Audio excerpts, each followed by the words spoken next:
سر ایسا ہے کہ یہ جو لوگ عمرہ کرنے کے لیے سعودی عرب جاتے ہیں مکہ، تو اس میں یہ ہوتا ہے کہ اگر آپ مدینہ جا رہے ہیں تو وہ کہتے ہیں مدینہ جا کے احرام باندھ لیں، لیکن اگر آپ فلائی کر کے جب آپ جا رہے ہیں، لیکن وہ کہتے ہیں اگر آپ جدہ جا رہے ہیں تو احرام آپ نے جہاز میں اور لوگوں نے نا لائنیں لگائی ہوتی ہیں۔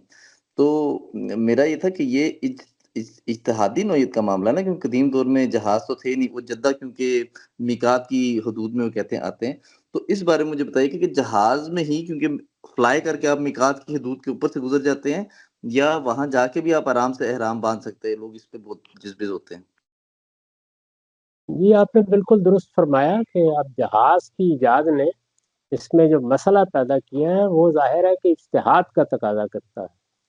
یعنی ویسے تو یہ بات بالکل صحیح ہے کہ اگر آپ جا رہے ہیں تو آپ کو میقات پر ہر حال میں احرام میں داخل ہونا چاہیے۔ آپ کا ارادہ اگر مکہ جانے کا ہے تو پھر جدہ پہنچنے سے پہلے میقات آ جاتی ہے۔ جس طرح لوگ بحری جہازوں سے سفر کرتے تھے یا کسی اور ذریعے سے جاتے تھے، تو چونکہ جدہ سے پہلے میقات آ جاتی ہے تو وہ احرام بھی باندھ لیتے تھے۔ وہاں اسی طرح کرنا چاہیے۔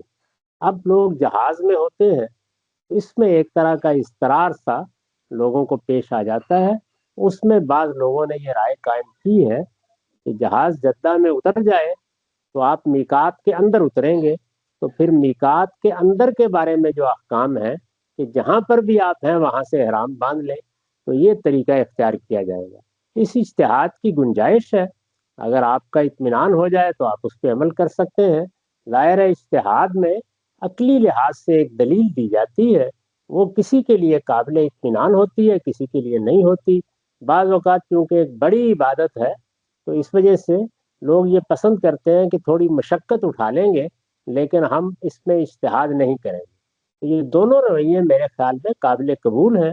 اللہ تعالیٰ قیامت میں فیصلہ کر دے گا کس نے صحیح اجتہاد کیا، لیکن اگر غلطی بھی کی ہے تو اس پر بھی آپ کا حج اور عمرہ دونوں قبول ہو جائے انشاءاللہ۔